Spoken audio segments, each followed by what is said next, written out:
Hello friends, आज अपन chapter चालू करने वाले हैं इन्वेंट्री। ठीक है। अब इन्वेंट्री यानी होता क्या है?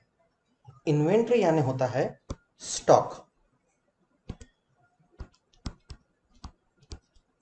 स्टॉक आपको जैसे पता है, स्टॉक हमारे लिए क्या है?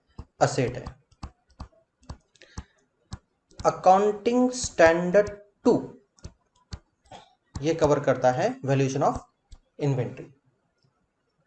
अपन आगे का उसका डेफिनेशन भी देख लेते हैं अभी। मीनिंग इन्वेंट्री, इन्वेंट्री यानी स्टॉक अभी हमने देखा। Inventory can be defined as asset which is held for, काय के लिए किया है? For the sale in ordinary course of business. यानी स्टॉक हम उस चीज को बोलेंगे जिसके अंदर हम लोग डील करते, ठीक है, जिसको हम सेल करेंगे और ये हमारी रेगुलर एक्टिविटी रहेंगी। इसलिए यहां पे वर्ड बोला है ऑर्डिनरी कोर्स ऑफ बिजनेस। और in the process of production, in the process of production for such sale. Process of production, ये WIP की बात कर रहे हैं, वर्क इन प्रोसेस की। और काफी बड़ी है डेफिनेशन है, बड़ी नहीं है, बड़ी सिंपल है, अभी देखेंगे तो ध्यान में आएगा आपका। For consumption in the production of goods and services, और कुछ कंज्यूम हो रहा है in the production of goods और सर्विसेज, वो भी इन्वेंट्री ही है। For sale including maintenance supplies consumable other then, यानी सप्लाईज और कंज्यूमेबल भी आ जाएगा उसके अंदर में, but machinery spares, servicing equipment and standby equipments ये नहीं आएंगे। समझ में आ रहा? अभी हम देख रहे हैं इन्वेंट्री का क्या डेफिनेशन। तो वापस से एक बार, इन्वेंट्री हमारे लिए असेट है for a sale in the ordinary course of business. वो ऐसा असेट जिसको हम सेल करते हैं ऑर्डिनरी कोर्स ऑफ बिजनेस में। In the process of production for such a sale, process of production में भी जो इन्वॉल्व रहता है, in the process of production for such a sale, और for a consumption in the production of goods और services for a sale. इसमें important क्या है, वो क्या एक्सक्लूड करने के लिए बोल रहे हैं? मशीनरी स्पेयर्स, सर्विसिंग इक्विपमेंट और स्टैंड बाय इक्विपमेंट्स। ठीक है। अब हम आगे इसके बाद का जो टॉपिक है वो देखेंगे। ये तो हो गया था मीनिंग, इन्वेंट्री का मीनिंग क्या है। अब ये देखेंगे कि टाइप्स ऑफ इन्वेंट्री क्या है। टाइप्स ऑफ इन्वेंट्री डिपेंड है कि आपका कंसर्न कौन सा है, आपका ऑर्गेनाइजेशन क्या है। तो कंसर्न जो है जनरली दो टाइप के रहते हैं। एक तो मैन्युफैक्चरिंग कंसर्न रहेगा, एक तो मैन्युफैक्चरिंग कंसर्न रहेगा, या फिर ट्रेडिंग कंसर्न रहेगा, या फिर ट्रेडिंग कंसर्न रहेगा। अब मैन्युफैक्चरिंग कंसर्न यानी क्या, कि हम रॉ मटेरियल प्रोक्योर करेंगे, उस पर कुछ प्रोसेस करेंगे और फिनिश गुड्स बनाएंगे। और वहीं अगर हम बात करें ट्रेडिंग कंसर्न की, तो वहां पर तो सिंपल है, गुड्स परचेस करेंगे, एज इट इज उसको सेल कर देंगे, तो उसको बोला जाता है ट्रेडिंग कंसर्न। अब मैन्युफैक्चरिंग कंसर्न में स्टॉक किसे किसे बोला जाता है? तो जो रॉ मटेरियल है वो भी स्टॉक है, work in progress, work in process, यानी ही पार्शियली कंप्लीटेड प्रोडक्ट मींस वो ना रॉ मटेरियल है ना पूरी तरीके से फिनिश गुड्स है, अभी उस पे प्रोसेस करना बाकी है। आधा प्रोसेस हो गया, आधा बाकी है, कुछ प्रोसेस हो गया, कुछ प्रोसेस बाकी है। समझ में आ रहा? तो उसको बोला जाता वर्क इन प्रोसेस। वर्ड देखो, वर्क इन प्रोसेस। उसके बाद में है finish goods, stores and spheres, ये भी इन्वेंट्री है। और most important packing material, essential packing material है, ये भी इन्वेंट्री है। याद रखना, मोस्ट ऑफ द स्टूडेंट ये भूल जाते जब वैल्यूएशन करते, वैल्यूएशन ऑफ इन्वेंट्री करते तो इसको कंसिडर नहीं करते। ठीक है, करना पड़ेगा। पैकिंग मटेरियल क्या है, टाइप्स ऑफ इन्वेंट्री है, ध्यान रखना। ठीक है, ट्रेडिंग कंसर्न के बारे में हमने देखा था कि जो चीज हम परचेस करेंगे उसको एज इट इज हम लोग क्या करने वाले हैं, सेल। ठीक है, ऐसे गुड्स को ट्रेडेड गुड्स बोला जाता। क्या बोला जाता, ट्रेडेड गुड्स। तो अभी तक हमने क्या देखा, मीनिंग के बाद में टाइप्स ऑफ इन्वेंट्री। अब हम आगे बढ़ते हैं। अब जैसे अभी हमने देख लिया कि मीनिंग देख लिया, मीनिंग के बाद में हमने अभी टाइप्स ऑफ इन्वेंट्री देख लिया। अब हमको आगे क्या देखना पड़ेगा, वैल्यूएशन। और जब कभी वैल्यूएशन की बात आती है तो कुछ मेथड्स रहेंगे, कुछ टेक्निक्स रहेंगी। तो नेक्स्ट जो टॉपिक है हमारा वही है इन्वेंट्री वैल्यूएशन टेक्निक्स। क्या है, इन्वेंट्री वैल्यूएशन टेक्निक्स। इसके अंदर में इन्होंने दो मेथड्स दी हुई है, हिस्टोरिकल कॉस्ट मेथड और non historical cost method. Historical cost method और नॉन हिस्टोरिकल कॉस्ट मेथड। अब इसके अंदर में स्पेसिफिक आइडेंटिफिकेशन मेथड ये एक दिया है और उसके बाद में एक ग्रुप दिया है अगेन लिफो, फिफो और वेटेड एवरेज प्राइस का। और इधर में नॉन हिस्टोरिकल कॉस्ट मेथड में एक एडजस्टेड सेलिंग प्राइस। ये मेथड कौन से ऑर्गेनाइजेशन में काम में आती है, प्रैक्टिकली कब कहां पे कैसे यूज होता, ये हम सब चीजें देखेंगे जैसे जैसे हम लोग इसके क्वेश्चन सॉल्व करेंगे। ठीक है, अभी मैं आपको सपोज बता भी दूं तो याद तो कुछ रहने नहीं वाला, ना इतने अच्छे से समझने वाला है। तो जब हम क्वेश्चन सॉल्व करेंगे तब मैं इसका थ्योरी भी लूंगा तो उससे इजी जाएगा। इसके आगे अपन स्टार्ट करते हैं फीफो के और लीफो के कुछ क्वेश्चंस ले लेते हैं और उसके बाद में फिर एडजस्टेड सेलिंग प्राइस, इस तरीके से आगे बढ़ते हैं। अभी अपन क्वेश्चन देख लेते हैं फीफो, लिफो और वेटेज एवरेज के, बराबर। तो चलो देखो, पहले क्वेश्चन समझ लेते हैं, फिर किस तरीके से फॉर्मेट और उसके बाद में किस तरीके से लिखना है वो देखेंगे वन बाय वन। तो हमारा क्वेश्चन है, question number 1, the following details of spare parts है जो हमारा क्लोजिंग स्टॉक रहेगा श्रीराम मिल्स का है। ठीक है, ओपनिंग स्टॉक है नील, परचेज दिया है 100 units at the rate of 30, 100 unit खरीदे उन्होंने 30 रुपए ईच के हिसाब से, यानी 3000 रुपीज के होते हैं वो। इशू है 15 units, purchase 200 units at the rate of 40, पहले 30 के थे अभी 40 के लिए। ठीक है, महंगाई बढ़ रही है। Issue 100 units, again issue 100 units, purchase 150 units at the rate of 50, issue 100 units. ठीक है, और डेट दी हुई है, ये पर्टिकुलर डेट पे ये सब ट्रांजेक्शन हुए हैं। आप अगर ये क्वेश्चन देख रहे होंगे कि ध्यान में आया होगा, ऑब्जर्व किया होगा तो परचेस का इन्होंने यूनिट तो दिया है, यानी क्वांटिटी तो दी है और साथ में रुपीस भी दिए हैं, पर वो इशू के टाइम सिर्फ क्वांटिटी दी हुई है। परचेस के वक्त अगेन क्वांटिटी और साथ में क्या दिया है, यूनिट, कॉस्ट पर यूनिट। ठीक है, इशू में अगेन यूनिट दिए हैं, तो यहां पे प्राइस क्यों नहीं दी, समझ में आ रहा, प्राइस देनी चाहिए थी ना। अरे कैसे देंगे, यही तो निकालना है हमें। ये डिपेंड है कि आप कौन सी मेथड आप अडॉप्ट कर रहे हो, फीफो कर रहे हैं, लिफो कर रहे हैं, उस पर निकलेगा वो प्राइस। जब अपन क्वेश्चन सॉल्व करेंगे तो आपको अच्छे से और समझेगा, कभी भी इशू का प्राइस दिया नहीं रहेगा, है ना क्वेश्चन में। चलो ठीक है, आगे क्या बोला उन्होंने, फाइंड आउट। अब काम की बात कर रहे हैं, क्या करना क्या है बोले, तो value of stock as on 31 March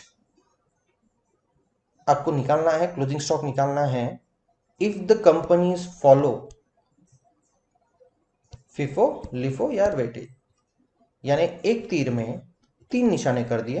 question एक पूछा है, मेथड तीनों पूछ ली, बड़ा सिंपल सा है। तो अपन अभी वन बाय वन सॉल्व कर लेते, देखते आगे। तो अभी आपको एक फॉर्मेट बनाना है, ठीक है, वैल्यूएशन ऑफ इन्वेंट्री का। अब उसके अंदर में मेथड कौन सी फीफो, ठीक है। मेथड कौन सी, फीफो।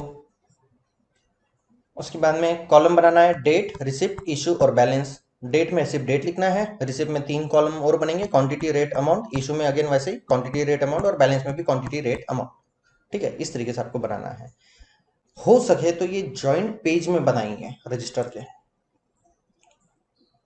थोड़ा स्पेसियस बनाइए, अच्छे से लिखिए। अब कुछ महारथी तो होंगे जो रजिस्टर को इस तरीके से करके उसमें लिखेंगे, पेज बचाओ आंदोलन। करना नहीं चाहिए ऐसा, ठीक है। जॉइंट में लो, ऐसा मत करो। तो फिर भी एक दो तो नगितर रहेंगे, नहीं ना सर, एक पेज बचता बोले। हाँ सही है, चलो ठीक है, अभी चालू करते। फीफो मेथड देखनी थी हमको। क्वेश्चन की तरफ में आगे जाते हैं। 1 जनवरी को ओपनिंग स्टॉक नील था। नील है इसीलिए हम कुछ लिखेंगे नहीं। अगर क्वांटिटी रहती तो रिसिप्ट और इशू में दोनों में डैश डैश आता, यहाँ पर ऐसा डैश डैश आता और सिर्फ हम बैलेंस में लिखते अगर ओपनिंग बैलेंस दिया रहता तो। पर अभी ये केस में हमको ओपनिंग बैलेंस दिया नहीं है, नील है, तो यहाँ पे कुछ लिखने की जरूरत नहीं है। फिर अब डायरेक्ट नेक्स्ट ट्रांजेक्शन पे जाएंगे। नेक्स्ट ट्रांजेक्शन बोलता है, ये तो हो गया ओपनिंग स्टॉक। परचेस किया 100 क्वांटिटी 30 रुपीज ईच। तो यहाँ पे जाएंगे, ईयर लिख देने का है आपको पहले 93, ठीक है। मंथ कौन सा था, जनवरी, तो एक बार ऐसा लिख दो। उसके बाद में आपने परचेस किया था कितना क्वांटिटी, 100 क्वांटिटी, रेट कितना है 30 रुपीज, कितने रुपए का हो रहा है 3000 का, ठीक है। उसके बाद में इशू किया है उस दिन, कुछ नहीं किया है, 100 यूनिट्स लाए थे, कुछ उसमें से इशू नहीं किया, तो बैलेंस कितना बचेगा 100। तो 100 यूनिट, रेट आपको लिखना है 30,000 का।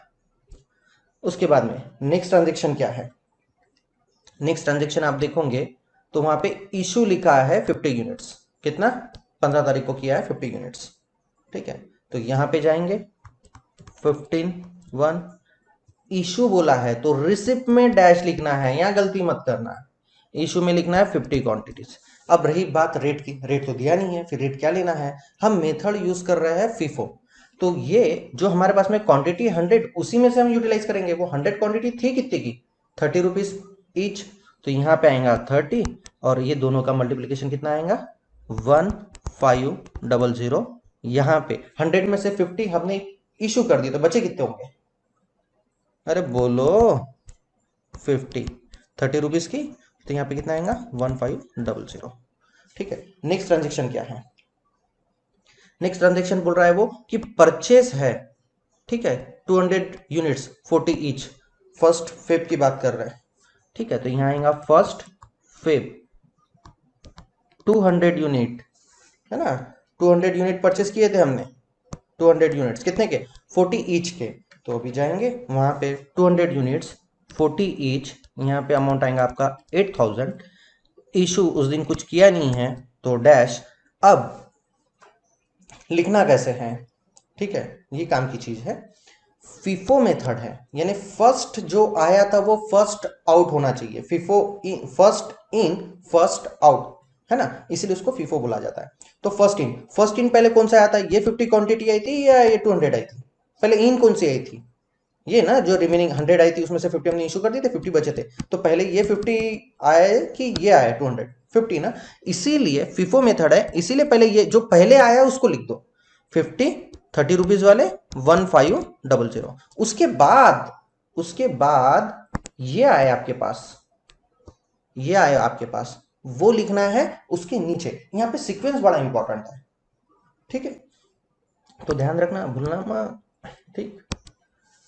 तो कितना लिखेंगे यहाँ पे 200 क्वांटिटी 40 ईच, कितने का हो रहा है वो 8000 का, ठीक है।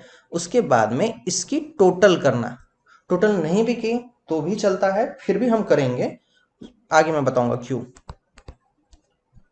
यहाँ पे इसका टोटल करेंगे 9500, यहाँ पे 30 + 40 ऐसा 90 लिखना मत, यहाँ पे डैश करना है, वो अमाउंट दिया है, ये फीफो मेथड है, यहाँ पे डैश करना है, ठीक है।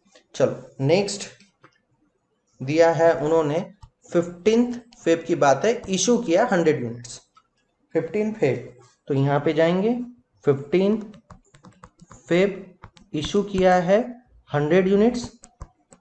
ठीक है, अब देखिए यहां पे हमको उन्होंने बोल तो दिया है कि 100 यूनिट इशू करना है, पर आप देखोगे तो आपके पास में 50 यूनिट्स है, 200 है तो टोटल 250 यूनिट्स है, तो 250 यूनिट्स, पर 50 जो पहले इशू करना है वो अलग रेट के है, और उसके नीचे में जो 200 यूनिट्स दिए हैं वो अलग रेट के है। तो मेथड हमारी FIFO है, इसके लिए जो पहले हमारे पास में अवेलेबल था, पहले से जो आया हुआ गुड्स है, पहले उसको हम लोग इशू करेंगे, यानी 50 क्वांटिटी। यहाँ पे 100 आप इशू नहीं कर सकते। क्यों नहीं कर सकते? क्योंकि आपके पास में तो इसमें से 50 है। ठीक है, तो यहाँ पे आपको पहले लिखना पड़ेगा 50 30 रुपीज वाले, ये लिख दो यहाँ पे, ये 1500 लिख दो, और फिर जो रिमेनिंग 50 आपको इशू करना है वो ये 200 में से लेना है। तो वो 200 में से 50 लेस करेंगे, यानी यहाँ पे 50 आएगा। क्या रेट का है वो? 40 रुपीज ईच। यहाँ 40 रुपीज करेंगे, यहाँ आपको 2000 लिखना है, और ये 200 में से 50 जाने के बाद, ये तो चलो ये चले गए, ये आपने इशू कर दिया, ये भी इशू कर दिया, इसमें से 50 इशू कर दिया, यानी बचे कितने? 150। तो यहाँ पे आपको 150 लिखना है, 40 ईच, और फिर इसका कैलकुलेशन करोगे आप मल्टीप्लीकेशन, तो यहाँ पे आंसर आएगा 6000। ठीक है, अच्छा एक इंपॉर्टेंट पॉइंट ये है कि जब भी ये कैलकुलेशन रहते हैं 150 इंटू 40, मुझे पता है ऐसा आप करोगे 150 इंटू 40 तो ऐसा आंसर 6000 आ जाएगा, कुछ लोग ओरली भी निकाल लेंगे, है ना, बचपन से यूज आ रहा है। पर ऐसा करना नहीं, कैल्सी हमारे को दिया है, इंस्टीट्यूट बोलती कि कैल्सी लेके आओ, ठीक है, और यूज करो, तो अपन ये यूज करना है आपको कैल्सी। अब ऐसा क्यों, ओरली आ जा रहा है तो क्यों करना? इसलिए करना कि जब एग्जाम का प्रेशर रहता तो कभी कभी हम सिली मिस्टेक भी कर देते, है ना, ये बड़े हाथ के मार्क है, ये जाना नहीं चाहिए। तो कैलकुलेशन जितना भी करना है, 2+2 भी करना है ना, तो कैल्सी लेने का, कैल्सी यूज करने का एग्जाम में भी, और एग्जाम में करना है तो अभी से प्रैक्टिस करो। ठीक है, ओरल इतना नहीं निकालने का। चलो ठीक है, ये हो गया। उसके बाद में नेक्स्ट 15 तो हो गया था, अभी आगे बढ़ते,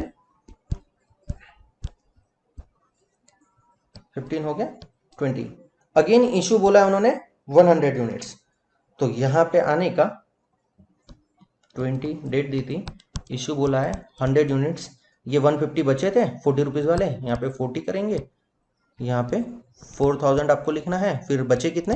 50 यूनिट्स 40 रुपीज वाले, मल्टीप्लिकेशन करेंगे तो आएगा यहाँ पे 2000। उसके बाद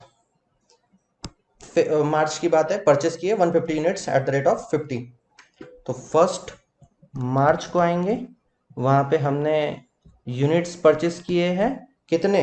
तो 150, कितने? 150, तो यहां पर 150 आपको लिखना है, यहाँ इसका मल्टीप्लिकेशन आप अगेन 150 इंटू 50, तो आएगा वहां पे 7500। इशू किया उस दिन कुछ? बिल्कुल नहीं किया, तो डैश लिखना है आपको, डैश डैश डैश। पहले के 50 थे तो वो 50 लिख दो 40 रुपीज वाले, 2000 तो हमारे पास में ऑलरेडी थे, और ये न्यू जो आया उसके अंदर में ऐड ऑन करना है। ये जो चीज है ये आपको एज इट इज यहाँ पे ऐसी लिखनी है, हमारी बात हुई थी पहले भी हम। ठीक है, तो यहाँ पे हम लिखेंगे 150 150 50 ईच 7500। ठीक है, ये होने के बाद नेक्स्ट ट्रांजेक्शन क्या है? 100 यूनिट्स क्या किए? इशू, तो 100 यूनिट्स इशू किए, तो ध्यान रहना रिसिप्ट में डैश लिखना है। कभी कभी हमारी ये भी गलती हो जाती है, इशू बोलते रिसिप्ट में लिख देते, रिसिप्ट बोलते हम इशू में लिख देते हैं, सब गड़बड़ हो जाएगा उधर। ठीक है, तो यहाँ पे हमारे पास में यूनिट्स कितने बोले थे उन्होंने? इशू के 100 यूनिट्स, कितने बोले थे? 100 यूनिट्स। ठीक है, तो यहाँ पर 100 यूनिट्स लिखना है। अब देखो यहाँ पे 50 है हमारे पास, तो 100 कैसे इशू कर पाएंगे? नहीं कर पाएंगे, तो इसको किस तरीके से लिखना? पहले 50 40 रुपीज वाले, ठीक है, ये 2000 हो गया, और रिमेनिंग जो 50 यूनिट्स है ये 150 में से हम यूज करेंगे, तो यहाँ 50 रुपीज वाले 2500, और यहाँ पर आपको ये 150, ये तो पूरा यूटिलाइज कर लिया हमने। ठीक है, अब ये 150 में से भी हमने 50 यूटिलाइज किया, तो बचेगा कितना? बैलेंस कितना रहेगा? 100 यूनिट्स 50 ईच, मल्टीप्लिकेशन करेंगे तो यहाँ पे आएगा 5000। समझ में आया? बड़ा सिंपल है। कितना बचा आपके पास में बैलेंस? 100 यूनिट्स 50 ईच का, उसका वैल्यूएशन कितना है?